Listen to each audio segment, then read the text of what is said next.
Video স্ক্রিনের উপর দেখতে পাচ্ছেন এটি একটি প্র্যাকটিস সেট, আর এই প্র্যাকটিস সেটটা সম্পূর্ণ কিন্তু তৈরি করা আর এডুকেশন স্কুলের।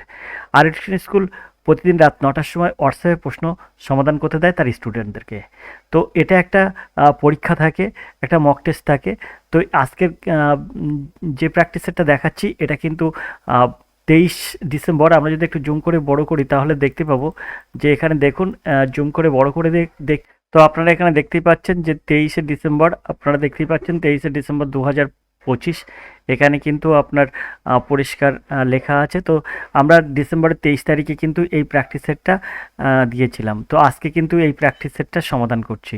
তো চলুন, যারা আর এডুকেশন স্কুল নিয়মিত দেখেন তারা অবশ্যই জানেন যে প্রতিদিন রাত ৯টার সময় হোয়াটসঅ্যাপে প্রশ্ন দেওয়া হয়।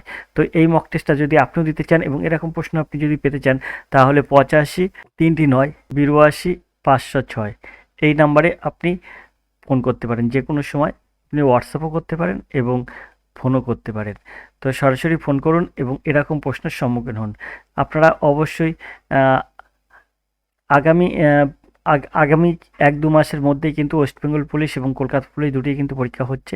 এটা আপনারা মনে রাখুন, ফেব্রুয়ারি মাসের মধ্যে কিন্তু পরীক্ষা কমপ্লিট হবে, দুটো পরীক্ষায়। তাই আপনাদের কাছে বারবার করে অনুরোধ করছি, আপনারা যদি মানে একবারেই যদি আপনারা পাস করতে চান তাহলে অবশ্যই আর স্কুলে হাত ধরতে হবে। তো আজকে গত 23শে ডিসেম্বর রাত্রে যে হোয়াটসঅ্যাপে প্রশ্ন দেওয়া হয়েছিল সেই প্রশ্নের প্রথম প্রশ্নের উত্তর আমরা দেখব। তো চলুন প্রথম প্রশ্ন কী আছে দেখি। তা গত 23শে ডিসেম্বর রাত ৯টার সময় যে প্রশ্নটা দিয়েছিলাম তার প্রথম প্রশ্ন ছিল ১-এর দাগের এই প্রশ্নটি। দেখুন, কোন দেশে সর্বাধিক বক্সাইট উৎপন্ন হয়? কোন দেশে সর্বাধিক বক্সাইট উৎপাদন হয়? এখানে আছে জামাইকা, মার্কিন যুক্তরাষ্ট্র, অস্ট্রেলিয়া, চীন। তো আপনারা অবশ্যই জানেন এটার সঠিক উত্তর হবে কিন্তু অস্ট্রেলিয়া। অস্ট্রেলিয়ায় কিন্তু বক্সাইট উৎপন্ন হয়। আর এই বক্সাইটের সংকেত আপনাদের যদি আমরা দেখাই তাহলে বলতে পারবো Al2O3। এটা কিন্তু বক্সাইটের সংকেত। আর এটা কার আকরিক? এটা কিন্তু অ্যালুমিনিয়ামের আকরিক। অ্যালুমিনিয়ামের আকরিকের নাম কিন্তু বক্সাইট। আশা করি আপনারা বুঝতে পেরেছেন। তো এবার আমরা ২-এর দাগের প্রশ্নে চলে যাব। যদি ভিডিওটি ভালো লাগে তাহলে অবশ্যই আপনারা লাইক করবেন। আর এরকম হোয়াটসঅ্যাপে প্রশ্ন পেতে 85 3টি 9 82 506 এই নাম্বারে ফোন করুন। যদি আপনি মনে করেন যে এক চান্সেই পাস করতে চাই বা একবারেই পাস করতে চাই তাহলে অবশ্যই আপনাকে ফোন করতে হবে 85 3টি 9 82 506। যাবতীয় হেল্প আর এডুকেশন স্কুল আপনাকে করবে। আমরা ২-এর দাগের প্রশ্নে চলে যাব। কোন যন্ত্রের সাহায্যে বৃষ্টিপাত মাপা হয়? সুন্দর একটা প্রশ্ন আছে, হাইগ্রোমিটার, রেনপট, আর রেনগজ আর ব্যারোমিটার। তো এখানে আপনারা অবশ্যই জানেন কোন যন্ত্রের সাহায্যে বৃষ্টিপাত মাপা হয়। সি অপশান, রেনগজের সাহায্যে। তো এরকম প্রশ্ন কিন্তু আপনার যে কোনো কম্পিউটার পরীক্ষার জন্য খুবই গুরুত্বপূর্ণ। আমরা ৩-এর দাগের প্রশ্নে চলে যাব। চলুন ৩-এর দাগের প্রশ্নে যাই, তবে তার জন্য প্রশ্নটা একটু উপরে তুললাম। এবং ৩-এর দাগে যে প্রশ্নটা আছে দেখুন, একটি নৌকা স্রোতের অনুকূলে 25 কিমি/ঘন্টা বেগে যায়, প্রতিকূলে 210 কিমি, প্রতিকূলে 20 কিমি/ঘন্টা বেগে যায়। যদি স্থির জলে নৌকার গতিবেগ 27 কিমি/ঘন্টা হয় তবে স্রোতের গতিবেগ কত? এরকম অঙ্ক থাকলে আপনারা কী করবেন? অনুকূল ইস্টু প্রতিকূল করবেন, অর্থাৎ 25:20 করবেন। এখানে আমি করে দিচ্ছি 25:20 করবেন। এটা যদি আপনি ক্যালকুলেশন করেন তাহলে এখানে 5 5 25 হয়, 4 5 20 হয়, অর্থাৎ 5:4 হয়। তাহলে অনুকূল ইস্টু প্রতিকূল কত হলো? অনুকূল ইস্টু প্রতিকূল হলো কিন্তু 5:4। এখন আপনাকে বলেছে এখানে স্থির জলে নৌকার গতিবেগ দেওয়া আছে, স্রোতের গতিবেগ বার করতে বলেছে। তা স্রোতের গতিবেগ যদি আপনি বার করতে চান তাহলে কী হবে? স্থির জলে নৌকার গতিবেগ আছে 27। এই 27কে আপনি গুণ করবেন। কাকে গুণ করবেন? কাকে দিয়ে গুণ করবেন? প্রতিকূলের আনুপাতিক ভাগার দিয়ে গুণ করবেন। প্রতিকূলের আনুপাতিক ভাগার কত হবে? 4 উপরে আর নিচে হবে 4 আর 5 9। এই যদি আপনি ক্যালকুলেশন করেন 3 9 27 হয়ে যাবে, 3 4 12। তাহলে কিন্তু এই যে 12, এই 12 কিমি/ঘন্টা কিন্তু এর স্রোতের গতিবেগ, অর্থাৎ সিদ্ধাক হবে সঠিক উত্তর, 12 কিমি/ঘন্টা। আশা করি আপনারা বুঝতে পেরেছেন। তো এইভাবে সহজে অঙ্ক পেতে এবং সহজে যে কোনো অঙ্কের সমাধান পেতে আর এডুকেশন স্কুলের ফোন করুন 85 3 9 82 506 এই নম্বরে। এরকম প্রশ্ন কিন্তু আপনাদের ওয়েস্ট বেঙ্গল পুলিশ পরীক্ষা এবং কলকাতা পুলিশ পরীক্ষায় পড়বে। চলে যাবো আমরা পরের প্রশ্নে। পরের প্রশ্ন কী আছে দেখব। আমরা 4 দাগের প্রশ্ন চলে যাব। গত 23শে ডিসেম্বর রাত্রে 9টার সময় যে হোয়াটসঅ্যাপে প্রশ্ন দিয়েছিলাম তার 4 দাগের প্রশ্ন ছিল, সন্তু পাল 20% ক্ষতিতে একটি জিনিস বিক্রি করেন। তিনি যদি আরও 100 টাকা অধিক মূল্যে জিনিসটি বিক্রি করতেন তাহলে 5% লাভ হতো। জিনিসটির ক্রয় মূল্য কত? তো জিনিসটির ক্রয় মূল্য এখানে দেওয়া আছে সব A option, B option, C option এবং ডি অপশানে 600 700 400 500 এর মধ্যে যে কোনো একটা হবে। তো জিনিসটির ক্রয় মূল্য তাদের মধ্যে হবে, এদের মধ্যে হবে। তো ধরুন জিনিসটির ক্রয় মূল্য 400 টাকা। এখন যদি জিনিসটির ক্রয় মূল্য 400 টাকা হয়, তাহলে 20% ক্ষতিতে বিক্রয় মূল্য কত হবে? সেই ক্ষেত্রে 320 টাকা। কেন 320 টাকা হবে? 400 টাকার 20% ক্ষতি মানে 80 টাকা ক্ষতি হয়ে যাবে। তো 400 টাকাতে 80 টাকা ক্ষতি হলে 320 টাকা বিক্রয় মূল্য হয়ে যাবে। এবারে যদি বলেন যে 100 টাকা বেশি মূল্যে বিক্রি করলে সে 5% লাভ হতো, তাহলে 400 টাকার উপর 5% লাভ হলে সেটা কত হবে? 100 টাকা যদি 5 টাকা লাভ হয়, 400 টাকা 20 টাকা লাভ হবে, তাহলে সেক্ষেত্রে 420 টাকা বিক্রয় মূল্য হয়ে যাবে।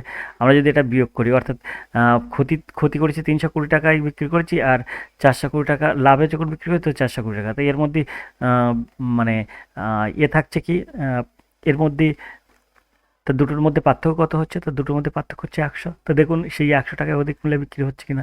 আগে যখন ক্ষতি হয়েছে 320 টাকায়, আর 420 টাকা পরে বিক্রি হয়েছে, লাভ করেছে যখন, তখন এদের পার্থক্য কিন্তু 100, তাই সেই 100 টাকায় অধিক মূল্যে বিক্রি হয়েছে। আশা করি আপনারা বুঝতে পেরেছেন। তাহলে সিদ্ধাক হবে সঠিক উত্তর। সুন্দরভাবে এসব অঙ্ক সহজে নিমেষে সমাধান করা যায়, বেশি ক্যালকুলেশনের দরকার থাকে না ওসব অঙ্কগুলোই। এবার 5-এর দাগের অঙ্কে চলে যাবো। কোনো একটি নির্দিষ্ট পরিমাণ মূলধন 30 বছরে 3 গুণ হয়, সুদের হার কত? তো এরকম অঙ্ক থাকলে আপনি কি করবেন? মূলধন মনে করবেন p টাকা, আর টি হচ্ছে সময়, সময় কত? 30 বছর। তাহলে এখানে 30 পিটি। এবার আর মানে সুদের হার, সেই আরটা বার করতে হবে। এখানে বলছে সুদের হার কত, তা আর ধরলাম। সুদের হারটা আপনাকে কিন্তু বার করতে হবে। আর নিচে 100, 100টা কোথায় আসলো? সূত্রের 100, P into PT R by 100, এটা হচ্ছে সুদের সূত্র। তাহলে সুদ কত বলেছে? যে 30 বছর 3 গুণ হয়, সুদের হার কত? তো 30 বছর 3 গুণ হলে কি হয়? এখানে যদি 3 গুণ বলেছে না, তাহলে সুদ কত হবে? সুদ হচ্ছে কি আপনার 2 গুণ হবে। আশা করি বুঝতে পেরেছি। এখানে 3 গুণ আছে, তাই আপনার এখানে হয়ে যাবে 2p। কেন 2p হবে? যদি আপনার এখানে 3 গুণ থাকে তাহলে এখানে 2p হবে, যদি আপনার 4 গুণ থাকে তাহলে 3p হবে। আ- আশা করি আপনারা বুঝতে পারছেন। সুদ হয়ে যাবে তখন 2p। তো এটা কিন্তু একটা সূত্র, এই p আর এই p কেটে দিলাম। এখন এখান থেকে যদি আমরা ক্যালকুলেশন করি এই শূন্য, তাহলে 3r সমান সমান 20, তাহলে r সমান সমান কত হবে? 20/3। তাহলে এটাকে যদি আমরা ক্যালকুলেশন করি, তাহলে 6, 3 6 18 আর 2 20, তাহলে 6/2/3। 6/2/3 কি সুদের হার। আশা করি আপনারা বুঝতে পারছেন। সিদ্ধাক হবে সঠিক উত্তর। সুন্দরভাবে এসব অঙ্ক সহজে সমাধান করা যায়। আমরা একটু উপরে তুলব এবং গত 23শে ডিসেম্বর রাত্রে যে 9টার সময় যে প্রশ্নটা দিয়েছিলাম, তার 6 দাগের প্রশ্ন কি আছে দেখব। তো 6 দাগের প্রশ্ন আছে SDFG সমান 6, LKJE সমান 0, QWERT সমান 4, POIUY এটা সমান কত? তো এই রিজনিংটা কিন্তু খুব সুন্দর একটা রিজনিং। এই রিজনিংটা সম্পূর্ণ আর এডুকেশন স্কুলের তৈরি করা। আপনাদের বলতে হবে এই রিজনিংয়ের উত্তরটা কী হবে। যদি আপনারা বলতে পারেন অবশ্যই কমেন্ট সেকশানে গিয়ে কমেন্ট করবেন। আর রিজনিংটা আপনাদের জন্য থাকলো। চলুন চলে যাই 7 দাগের প্রশ্নে। 7 দাগের প্রশ্ন কী আছে দেখব। তো 7 দাগের যে প্রশ্নটা আছে সেটাও কিন্তু একটা রিজনিং। তো অঙ্ক এবং রিজনিং যদি আপনি ভালো পারেন, তবে কিন্তু ওয়েস্ট বেঙ্গল পুলিশ তথা এবং কলকাতা পুলিশ দুটোই কিন্তু আপনি পাস করতে পারবেন। রিজনিং এবং অঙ্ক আপনাকে ভালো থাকতে হবে। তো রিজনিং এবং অঙ্কের জন্য আপনাকে অঙ্ক এবং রিজনিংয়ের জন্য আপনাকে স্ট্রং হতে গেলে অবশ্যই আর এডুকেশন স্কুলে হাত ধরতে হবে। আর এডুকেশন স্কুল আপনাকে যেভাবে দেখাবে, তাতে কিন্তু অন্য কোনো চ্যানেল সেইভাবে আপনাকে দেখায় না। অঙ্ক যদি নাও হয়, তাও আপনি উত্তর অপশান থেকে উত্তর আপনি বার করতে পারবেন। একবার আর এডুকেশন স্কুলের হাত ধরুন, আপনিও শিখে যাবেন। তো এখানে আপনার যে রিজনিংটা আছে, সেই রিজনিংটার আমরা উত্তর বার করব। এখানে দেখুন, এম এর মান যদি আমি 9 ধরি, আয়ের মান যদি 7 ধরি, আর এস এর মান যদি আপনার 6 ধরি, টির মান তাহলে কত? টির মান এখানে 5, আর এখানে 4 হচ্ছে এর মান, আর কের মান তাহলে 1, আর ইর মান 2। সেই ক্ষেত্রে এখানেও দেখুন এনের মান 8 ধরবো, আর 4 ধরবো এর মান। আচ্ছা, কের মান 1 ধরবো, ইর মান 2 ধরবো, আর ডির মান আছে 3। এখন এখান থেকে আমরা এই যে লেখাটা আছে NEMESIS অর্থাৎ নেমেসিস, এই এটার মান কত হবে, এর কোডটা কত হবে, সেটা আমরা বার করব। তো প্রথমে এনের মানটা আমরা দেবো। এনটা কত আছে দেখুন, এনের মান আছে কিন্তু 8, তো এন 8 দিয়ে দেবো। তো এখানে 8 দিলাম। তারপরে ই আছে, ইর মানটা কত আছে দেখুন, এখানে ইর মান আছে কিন্তু 2। এখানে দেখুন ইর মান 2 আছে, মানে ইর মান 2, ইর কোড হচ্ছে 2, তাহলে এখানে আমি 2 দিলাম। এম এর কোডটা কত? এম এর কোডটা এখানে দেখুন 9 আছে, তাই আমি এম এর কোড 9 দিলাম। এখানে আপনারা দেখতেই পাচ্ছেন। আশা করি আপনারা বুঝতে পারছেন। এবার ইর মানটা কী আছে? ইর মানটা 2 আছে, তো আমি এখানে আবার 2 দিয়ে দিলাম। এখানে যেমন 2 দেওয়া আছে। এস, এসের মানটা কত আছে দেখুন, এসের মানটা 6 আছে, তো এসের মানটা আমরা 6 বসিয়ে দিলাম। আয়ের মান কি আছে, আয়ের মান আছে আপনার এখানে দেখুন আয়ের মানটা আছে 7, এখানে আপনারা দেখতেই পাচ্ছেন আয়ের মানটা 7 আছে, তো আপনি এখানে 7 বসিয়ে দিলেন। আর এসের মানটা 6 আগে তো বলেছি, তাহলে আমরা পাচ্ছি কি 8292,676, 8292,676। আশা করি আপনারা বুঝতে পেরেছেন। তো এইভাবে কিন্তু এরকম কোড সমাধান করা যায়, এরকম রিজনিংয়ের এই কোড দিয়ে সমাধান করা যায়। তাহলে এখানে এর দেখাবে সঠিক উত্তর। আশা করি আপনারা বুঝতে পেরেছেন, খুব সুন্দরভাবে এই রিজনিংগুলো সমাধান করা যায়। আমরা 8 দাগের প্রশ্নে চলে যাব। প্রশ্নটা আমরা একটু উপরের দিকে তুললাম। 8 দাগের প্রশ্নে চলে দেখব। 8 দাগের প্রশ্ন আছে ABCD UTSR MNOP, এখানে একটা জিজ্ঞাসা চিহ্ন আছে, তো এখানটা কি বসবে? আমরা যদি ABCটাকে 1 2 3 4, অর্থাৎ আপনারা যে লেটার পরে নেট থেকে জেড পর্যন্ত, তার মধ্যে এ আছে 1 নম্বরে, বি আছে 2 নম্বরে, সি আছে 3 নম্বরে এবং 4 আছে, ডি আছে 4 নম্বরে। এই লেটারগুলো আপনারা পরপর শুনেছেন, দেখেছেন। তো 1 2 3 4 হলো। এবার UTSR, ইউ এর মান ওই লেটার হিসাবে এখানে কিন্তু ইউ এর মান আছে 21, টির মান আছে ওই সিরিজের টির মান আছে কিন্তু 20, এটা আছে 19 আর এটা আছে 18। তো আমরা যদি এটাকে ক্যালকুলেশন করি, অর্থাৎ এর সঙ্গে ইউ যদি ক্যালকুলেশন করি, তাহলে 21-এর একে দাঁড়ায় 22। এখানে দেখুন এ মানে বি আর এই 20, অর্থাৎ টি, বি এবং টি মান যদি যোগ করি তাও দেখুন 22 হচ্ছে। আচ্ছা, তারপরে আমরা যদি সি 3 আর এই 19, এসের মান 19 যোগ করি তাহলে 22 হচ্ছে। ঠিক সেইভাবে ডির মানের সঙ্গে আর এর মান 18 আর 4, অর্থাৎ 22, এখানেও কিন্তু 22 হচ্ছে। অর্থাৎ আমরা যদি ক্যালকুলেশন করি তাহলে দেখলাম যে, আমরা যদি ক্যালকুলেশন করে দেখি তাহলে দেখলাম যে সব মান কিন্তু যোগ করলে 22 হচ্ছে। সেই হিসেবে আমি যদি এই জায়গাটায় ক্যালকুলেশন করি তাহলে আমার কি আসবে? তো এম এর মান কত আছে? এম এর মান কিন্তু 13, এম এর মান ওই সিরিজে 13 আছে, এন এর মান 14 আছে, আর ওর মান 15 আছে, আর পির মান 16 আছে। 13 14 15 16, তাহলে এই জায়গাটায় আমি কি বসাতে পারি? 13 আর 9 হলে 22, 22 9 হচ্ছে কার মান? 9 হচ্ছে আয়ের মান, তাহলে আয় হচ্ছে 9। আয়, এইসের মান কত আছে? এইসের মান আছে 8, আর জির মান কত আছে? জির মান আছে কিন্তু 7, আর এফের মান আছে কিন্তু 6। তাহলে আমার দেখুন এম এর সঙ্গে 9 কেটে যায়, মানে 13-র সঙ্গে 9 22, 14 আর 8 22, 15 আর 7 22, 16 আর 6 22। আশা করি আপনারা বুঝতে পারছেন। তাহলে এখানেও কিন্তু 22 হচ্ছে, তাহলে IHGF হচ্ছে এর সঠিক উত্তর, অর্থাৎ সিদ্ধাক হবে সঠিক উত্তর। সুন্দরভাবে এসব অঙ্ক সহজে সমাধান করব আমরা। আমাদের কোনো একটা অন্য কোনো প্রসেস ধরতে হবে না, আমরা শুধু দেখব আর রিজনিং সমাধান করব, এবং ঠিক অঙ্ক ওরকমভাবে সমাধান করব। অঙ্কগুলো কিন্তু সহজ, কিন্তু আপনারা শুধু প্র্যাকটিসের অভাবে এবং ঠিকঠাক প্রসেসের অভাবে কিন্তু আপনারা ভুলে যান। আপনি মনে করছেন যে আমি এই প্রসেসে পাবো, ওই প্রসেসে পারবো, আপনি পারবেন ঠিকই, কিন্তু আপনার সেই প্রসেস সমাধান করতে আপনার সময় হয়ে যাবে বেশি। আর আপনারা অবশ্যই বুঝতে পারছেন, ওয়েস্ট বেঙ্গল পুলিশ যারা দেবেন তারা 85 নম্বরে পরীক্ষা দেবেন 1 ঘন্টার মধ্যে। 10 মিনিট শুধু আপনার যাবে লিখতে, নাম ধাম লিখতে। আপনি মনে করবেন না যে ওটা আমি এমনি পেয়ে যাব, কখনো পাবেন না, কখনোই পাবেন না। আপনি দেখবেন যে আপনি শেষ করতে পারছেন না, যেটুকু সময় ওরা দিয়েছে এক্সট্রা সেই সময়ও আপনি শেষ করতে পারছেন না। দেখবেন আপনার মূল সময়ের থেকে 10 মিনিট চলে যাচ্ছে, বাকি থাকছে 50 মিনিট। আপনি বলুন এবার 85টা প্রশ্ন 50 মিনিটের মধ্যে উত্তর দিতে হবে, তার মধ্যে কিন্তু 50টা আপনাকে অঙ্ক করতে হবে, 25টা অঙ্ক 25টা রিজনিং কিন্তু এক প্রকার অঙ্ক। তাই 25টা অঙ্ক এবং 25টা রিজনিং করতে কিন্তু আপনার 50 মিনিটের বেশি সময় যাবে। তাই আপনাকে দেখতে হবে এবং সঙ্গে সঙ্গে উত্তর করতে হবে। এইভাবে কিন্তু আপনার সামনে পরীক্ষাগুলো এগোতে হবে এবং ওয়েস্ট বেঙ্গল পুলিশ এগোতে হবে। এইভাবে কিন্তু আপনার ওয়েস্ট বেঙ্গল পুলিশের জন্য এগোতে হবে, তাহলে কিন্তু আপনি একটা ভালো রেজাল্ট করতে পারবেন। তাই আপনাদেরকে বারবার রিকোয়েস্ট করছি, 85 3টি নয় 82 506 এই নাম্বারে আপনারা ফোন করুন এবং জানুন যে কিভাবে সব প্রশ্ন দেখার সাথে সাথে উত্তর করতে পারি। তো চলুন আমরা 9 দাগের প্রশ্ন চলে যাব। তো 9 দাগের প্রশ্ন আমরা যাব। তো 9 দাগের প্রশ্ন প্রথম কি আছে দেখব। তো 9 দাগের প্রশ্ন আছে, সম্প্রতি কোন চলচ্চিত্র অভিনেতা দাদা সাহেব ফালকে লাইফ টাইম অ্যাচিভমেন্ট অ্যাওয়ার্ডে ভূষিত হয়েছেন? দেখুন খুব সুন্দর একটা প্রশ্ন। এই প্রশ্নের উত্তর কি হবে? তো অপশন আছে শাহরুখ খান, জিৎ, দেব আর মিঠুন চক্রবর্তী। তো আপনারা যারা আমাদের ক্লাসগুলো নিয়মিত দেখেন, তারা কিন্তু অবশ্যই জানেন যে আমরা কিন্তু মাসে 1টা থেকে 2টো অথবা 3টে কিন্তু ক্লাস সাম্প্রতিক ঘটনাবলী অর্থাৎ কারেন্ট অ্যাফেয়ার্সের উপরে করি।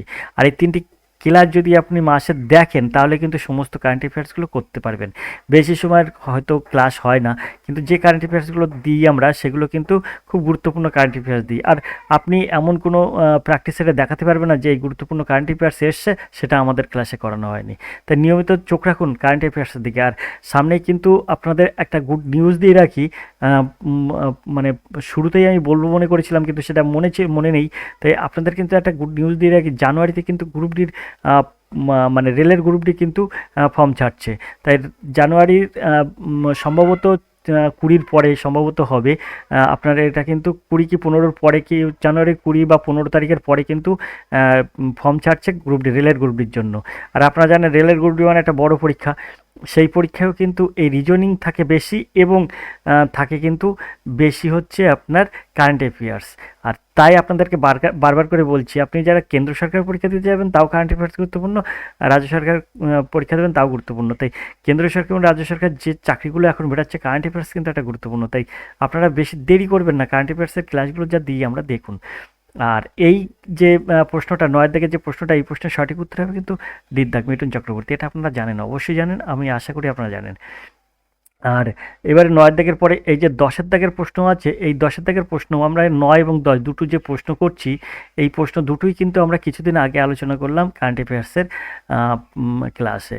দেখুন 10 দাগের প্রশ্ন আছে, সম্প্রতি কে জম্মু কাশ্মীরের মুখ্যমন্ত্রী হিসেবে নিযুক্ত হলেন? হেমন্ত বিশ্ব শর্মা, মোহন চরণ মাঝি, অমর আবদুল্লাহ আর ফারুক শাহ। তো এর সঠিক উত্তর হবে অমর আবদুল্লাহ, সিদ্ধাক হবে সঠিক উত্তর। সম্প্রতি কে জম্মু কাশ্মীরের মুখ্যমন্ত্রী হিসেবে নিযুক্ত হলেন? অমর আবদুল্লাহ। তো অমর আবদুল্লাহ কিন্তু এই প্রশ্নের সঠিক উত্তর, সিদ্ধাক। তা আশা করি আপনারা বুঝতে পেরেছেন। কারেন্ট অ্যাফেয়ার্সের ক্লাসগুলো দেখুন, এইসব প্রশ্ন উত্তর আপনি সহজেই করতে পারবেন। আমরা 11 দাগের প্রশ্ন চলে যাবো। 11 দাগের যে প্রশ্নটা আছে দেখুন, কত সুন্দর একটা প্রশ্ন আছে 11 দাগের। আয়ুর্বেদ শাস্ত্রের জনককে? রাজেন্দ্র, চরক, ধন্বন্তরী, হিমাদ্রি। তো এর সঠিক উত্তর হবে সিদ্ধাক, ধন্বন্তরী কিন্তু আয়ুর্বেদ শাস্ত্রের জনক। চলে যাবো আমরা 12 দাগের এই প্রশ্নে। 12 দাগের প্রশ্নটা কিন্তু গত 23শে ডিসেম্বর রাত্রে 9টার সময় হোয়াটসঅ্যাপে যে প্রশ্ন দিয়েছিলাম তার শেষ প্রশ্ন হচ্ছে এই 12 দাগের প্রশ্ন। প্রাণীবিদ্যার জনককে? Aristotle, Charles Darwin, Antony von আর লিনিয়াস। তো এখানে সঠিক উত্তর কী হবে? তো এর সঠিক উত্তর আমি বলে দিতাম, কিন্তু আপনাদের জন্য কিন্তু এটা একটা আমার মানে এটা আমি কিন্তু আপনাদের কাছ থেকে কমেন্ট করে এই প্রশ্নের উত্তর চাই। তাই আপনারা কমেন্ট অবশ্যই করবেন। তাহলে আমরা দুটো প্রশ্নের কমেন্ট করতে অনুরোধ রাখলাম আপনাদের কাছে। এক হচ্ছে 12 দাগ প্রাণীবিদ্যার জনককে, আর একটা হচ্ছে এই যে আর এডুকেশন স্কুলের তৈরি করা একটা রিজনিং 6 দাগ। তাহলে 6 এবং 12 দুটোর কিন্তু উত্তর আপনাদের কাছে আমার থাকলো, যেটা আপনারা কমেন্ট সেকশনে গিয়ে কমেন্ট করবেন। অবশ্যই কমেন্ট করতে ভুলবেন না। তো আমরা আজকে দেখলাম কিন্তু গত 23শে ডিসেম্বর রাত্রে 9টার সময় যে প্রশ্নগুলো আমরা দিয়েছিলাম, পশ্চিমবঙ্গ পুলিশ পরীক্ষার প্র্যাকটিস তথা সব পরীক্ষার একটা প্র্যাকটিস সেট দিয়েছিলাম হোয়াটসঅ্যাপে রাত 9টার সময় এই প্রশ্নগুলো আমরা দিয়ে থাকি। তো সেই প্রশ্নের সমাধান করে দিলাম কিন্তু আজকের এই ক্লাসে। তো আশা করি আপনাদের ক্লাসটা ভালো লাগবে। এরকম ক্লাস পেতে চাইলে বা এরকম প্রশ্ন পেতে চাইলে 85 39 82 506, এখানে আপনারা দেখতে পাচ্ছেন, এই নাম্বারে আপনারা ফোন করুন এবং সরাসরি আর এডুকেশন স্কুলের সাথে কথা বলুন। দেখুন আপনিও পারবেন।